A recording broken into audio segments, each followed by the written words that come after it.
দুপুর ঠিক 2টো বাজে একজন ম্যাডাম, যিনি আর্মি ক্যাপ্টেন, দীর্ঘ 6 মাস পরে নিজের গ্রামে ফিরছেন।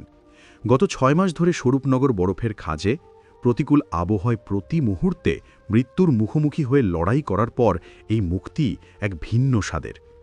দীর্ঘক্ষণ বুলেট মোটরসাইকেল চালিয়ে ক্যাপ্টেন মেহরা নিজের মায়ের কাছে ফিরছেন। আজ তার মায়ের জন্মদিন। তার পরনে সেনাবাহিনীর পোশাক নেই, কেবল একটি সাদামাটা ড্রেস, সালোয়ার কামিজ এবং ধুলো থেকে বাঁচানোর জন্য গলায় জড়ানো একটি পুরনো স্কার্ফ। তার কাঁধে ঝোলানো ব্যাগে চকচকে মোড়কে মোড়ানো একটি উপহার, যা আসলে তার প্রয়াত বাবার পুরনো হাতঘড়ি। বহু বছর পর এটিকে যত্ন করে রেখেছিলেন তিনি গ্রামের পথে ঢুকতেই তার চোখে পড়ল পথের মাঝে বাঁশের কাঠামো এবং একটি তাঁবু দিয়ে তৈরি একটি অস্থায়ী চেকপোস্ট। 3 জন পুলিশ কনস্টেবল আর একজন এসআই সাব ইন্সপেক্টর, একজন মধ্যবয়স্ক, একজন উদ্ধত চেহারার এবং একজন অপেক্ষাকৃত জুনিয়র অলসভাবে বসে আছে। তাদের পোশাকে কোনো শৃঙ্খলা নেই, চোখে স্পষ্ট লোভের ছায়া। 2 জন কনস্টেবল এগিয়ে এসে দিশা মেহরার দিকে লাঠি দিয়ে বাইক থামানোর জন্য ইশারা করলেন। দিশা বাইক থামালেন। দিশা স্যালুটের ভঙ্গিতে সামান্য মাথা ঝাঁকালেন। তার হাবভাব বিনয়ী থাকলেও চোখে ছিল একজন প্রশিক্ষিত যোদ্ধার সতর্ক দৃষ্টি, যে প্রতিটি মুহূর্তে পরিস্থিতি বিশ্লেষণ করে। একজন কনস্টেবল বলে উঠল, "কোথায় ঝরলেন ম্যাডাম? খুব স্টাইলে বাইক চালাচ্ছেন দেখছি।" ক্যাপ্টেন মেহরা শান্ত স্বরে জবাব দিলেন, "গ্রামে যাচ্ছি, মায়ের জন্মদিন।" সাব ইন্সপেক্টরের নির্দেশে বাইকের কাগজপত্র চাওয়া হলো। দিশা স্বচ্ছন্দের লাইসেন্স, পলিউশন এবং আরসি তাদের হাতে দিলেন। মধ্যবয়স্ক কনস্টেবলটি কাগজগুলো উল্টে পাল্টে দেখল, যেন জোর করে কোনো সমস্যা খুঁজে বের করার চেষ্টা করছে। কোনো ভুল খুঁজে না পেয়ে সে চোখ তুলল। "কাগজপত্র তো সব ঠিক আছে, কিন্তু হেলমেট কোথায়?" দিশা বাইকের হ্যান্ডেলের দিকে ইশারা করলেন, যেখানে হেলমেটটি ঝোলানো ছিল। মধ্যবয়স্ক কনস্টেবলটি ঠাট্টা করে বলল, "ও, হেলমেটটা কি মাথায় আপনার বাবা পড়বে? জানেন না এটা আইন লঙ্ঘন?" দিশা শান্ত কিন্তু দৃঢ়ভাবে বললেন, "গ্রামের পথে ভিড় কম থাকায় খুলেছিলাম। যদি আইন লঙ্ঘন হয় আপনারা চালান কাটুন, আমি সই করে দেব, কিন্তু ঘুষ দেওয়ার জন্য আমার মন বা বিবেক কোনোটিই সায় দেয় না।" এই কথায় যেন আগুনে ঘি পড়ল। 3 জন পুলিশ কনস্টেবল আর এসআই হো হো করে হেসে উঠল। দিশার এখন পরিষ্কার বুঝলেন, এখানে চেকিং নয়, অন্য কিছু চলছে। কাছেই একটি ট্রাক দাঁড়িয়ে, চালক মাথা নিচু করে কয়েকটি 500 টাকার নোট এগিয়ে দিচ্ছে। কনস্টেবলটি তা অনায়াসে পকেটে পুরে নিচ্ছে। উদ্ধত কনস্টেবল আঙুল দিয়ে দিশার কাঁধ ছুঁয়ে বলল, "আরে ম্যাডাম, খুব নীতির কথা বলছেন। চাকরি করছি আমরাও। দুনিয়া শুধু নীতি দিয়ে চলে না, একটু মানিয়ে চলতে হয়। তোমার হয়তো দুনিয়ার জ্ঞান কম আছে। দে, 2000 টাকা বার কর।" দিশা চোখ সরিয়ে না দিয়ে শুধু চোখের ইশারায় তার হাত সরিয়ে নেওয়ার ইঙ্গিত দিলেন। তার মুখ ছিল শান্ত, কিন্তু অভ্যন্তরীণ চাপ বাড়ছিল। দিশার কণ্ঠস্বর ছিল শীতল, "দয়া করে দূরত্ব বজায় রাখুন।" কিন্তু কনস্টেবলটি আরও এগিয়ে এলো। তার চোখে মদের ঝিলিক, ক্ষমতার দম্ভ, লোভের অন্ধত্ব, সব একসঙ্গে। উদ্ধত কনস্টেবল ঝাঁজিয়ে বলল, "ও, এখন কি আমাদের আচরণ শেখাবে? কোনটা ঠিক কোনটা ভুল জানো? কার সাথে কথা বলছো? এটা আমাদের এলাকা।" আরেকজন কনস্টেবল এগিয়ে এসে দিশার বাইকের হ্যান্ডেল ধরল। এসআই পাশে একটি চেয়ারে বসে সিগারেট টানছে, যেন এটাই স্বাভাবিক। মধ্যবয়স্ক কনস্টেবলটি বলে উঠল, "অনেক হয়েছে, এবার থানায় চলো, দেখি তোমার জ্ঞান কতদূর যায়।" এবং এই কথা বলেই সে দিশার হাতে স্পর্শ করল। দিশার স্থির চোখ, সেই চোখে এখন আর শান্তি নেই, আছে যুদ্ধের শিখা। সহনশীলতার সীমা অতিক্রম করেছে তারা। মাত্র 1 মুহূর্ত লাগল, তার সামরিক প্রশিক্ষণ সেকেন্ডের ভগ্নাংশে কার্যকর হল। মধ্যবয়স্ক কনস্টেবলের হাত দিশার বাহু স্পর্শ করার সঙ্গে সঙ্গে দিশা চরম শান্তভাবে নিজের কাঁধ খড়ালেন। পুলিশের কবজি ধরে এমন এক বিশেষ কোণ থেকে মোচড় দিলেন যে তার ভারসাম্য সম্পূর্ণ নষ্ট হয়ে গেল। তীব্র যন্ত্রণায় পুলিশটি চিৎকার করে উঠল। মাটিতে লুটিয়ে পড়ার শব্দে চারপাশের নীরবতা যেন খণ্ড খণ্ড হয়ে গেল। তার মুখ সড়কের ধুলোয় ধাক্কা খেল, রক্ত ঝরতে শুরু করল। বাকি 2 কনস্টেবল আর এসআই হতভম্ব।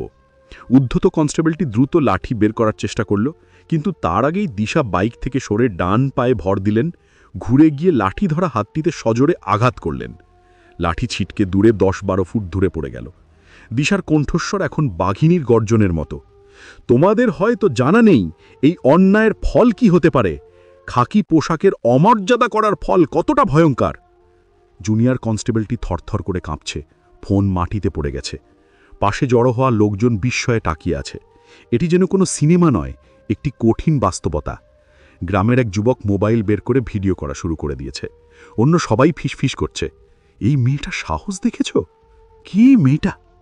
প্রথম কনস্টেবল মাটি থেকে রক্তমাখা মুখ তুলে বলে উঠল, দেখে নিও, তুমি পোশাকের উপর হাত তুলেছ, আমরা তোমাকে শেষ করে দেব।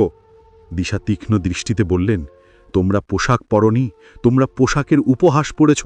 যারা আইনের আড়ালে ঘুষ নেয় তাদের ওপর হাত তোলাটা আমার কর্তব্য হয়ে যায়। বিকেল ৩টা ছুঁই চেকপোস্টের লোকজনের ভিড় বাড়তে থাকে। সবাই জানতে চায় কি এই সাধারণ পোশাকের যুবতী। সেখানে হট্টগোল শুরু হয়ে গেল। সাধারণ মানুষ চুপিসারে কথা বলতে লাগল। আর ঠিক তখনই দিশা তার মানি ব্যাগ থেকে একটি ছোট্ট কার্ড বের করলেন। সেখানে পরিষ্কার লেখা, ক্যাপ্টেন দিশা মেহরা, ভারতীয় সেনাবাহিনী, স্বরূপনগর সেক্টর। চারিদিকে যেন বিদ্যুতের ঝলক বয়ে গেল। অনেকে সঙ্গে সঙ্গে হাত জোড় করে দিশার কাছে এসে সম্মান জানালো। একজন বয়স্ক ফল বিক্রেতা এগিয়ে এসে বলল, বেটি, তুই তো আমাদের চোখ খুলে দিলি। ওরা উচিত শিক্ষাটাই পেয়েছে। আইন দুর্বল নয়, আইনের কিছু রক্ষক দুর্বল হয়ে গেছে। দিশার কণ্ঠস্বর গম্ভীর ও স্পষ্ট। আইন সবার জন্য সমান, আর আইনের পোশাক পরা লোকদের উচিত সাধারণ মানুষের পাশে দাঁড়ানো, সহযোগিতা করা। দিশা তার এই বীরত্বকে ব্যক্তিগত জয় হিসেবে দেখতে রাজি নন। তিনি তার বাইকের কাছে গেলেন এবং রাজস্থান পুলিশের হেল্পলাইন নাম্বারে কথা বললেন। দিশা ফোনে বললেন, আমি ক্যাপ্টেন দিশা মেহরা বলছি। ৩ জন পুলিশ কনস্টেবল ও একজন অফিসার সাধারণ নাগরিককে হয়রানি করে ঘুষ চাইছিল। আমার কাছে ভিডিও প্রমাণ এবং সাক্ষী আছে। আমি তাদের বিরুদ্ধে রিপোর্ট করতে চাই। অন্যদিকে পুলিশ হেডকোয়ার্টারে এই ফোন এবং ভাইরাল হওয়া ভিডিওর কারণে ঝড় শুরু হলো। ডিজিপি অভিষেক বার্মা সঙ্গে সঙ্গে জরুরি বৈঠক ডাকলেন। খবরটি জাতীয় সংবাদে পরিণত হল। টিভিতে ব্রেকিং নিউজ চলতে লাগল। সাধারণ পোশাকে থাকা আর্মি অফিসারের হাতে দুর্নীতিগ্রস্ত পুলিশ লাঞ্ছিত।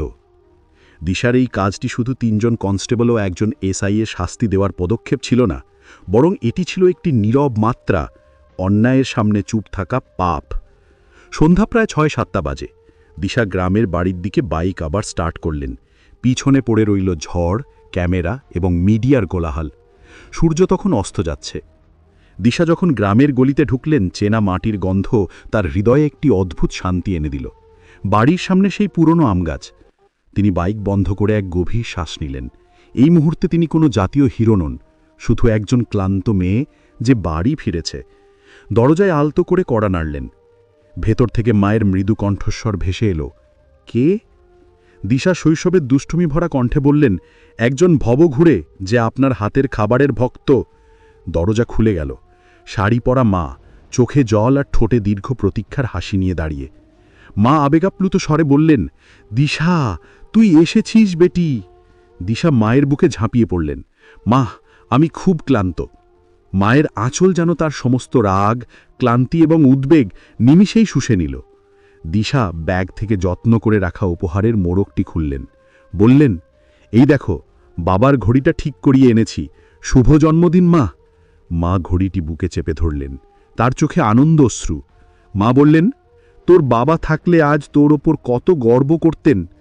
দিশা মায়ের হাত ধরলেন। কিন্তু মা, বাবা তো শিখিয়েছিলেন যে সত্যের জন্য আওয়াজ তোলো কখনো অপরাধ নয়। আজ যা করেছি তা তারই শিক্ষা ছিল। বাইরের পৃথিবীতে তখনও তার ভিডিও ভাইরাল হচ্ছে, মিডিয়া তার সাহসিকতা নিয়ে আলোচনা করছে, কিন্তু বাড়ির ভিতরে দিশা আর তার মায়ের মধ্যে শুধু নীরবতা আর ভালোবাসা ছাড়া আর কিছুই ছিল না। দিশা জানতেন যুদ্ধ শেষ হয়নি, কিন্তু এই মায়ের কোলে ফিরে আসার শান্তি তাকে আগামী দিনের লড়াইয়ের সাহস যোগাবে। তিনি শুধু সৈনিক নন, তিনি একজন কন্যা, একজন নৈতিক যোদ্ধা, যে নিজের সাহস দিয়ে মানুষকে রক্ষা করতে জানে। সেই দিন রাতে তিনি বিছানায় বসে তার বাবার ঘড়িটা হাতে নিলেন। ঘড়িটি টিকটিক শব্দ করছে। তিনি ফিসফিস করে বললেন, বাবা, আমাকে শক্তি দিও, সামনে যুদ্ধ আছে। এবার শুধু সীমানায় নয়, নিজের দেশেই অন্যায়ের বিরুদ্ধে।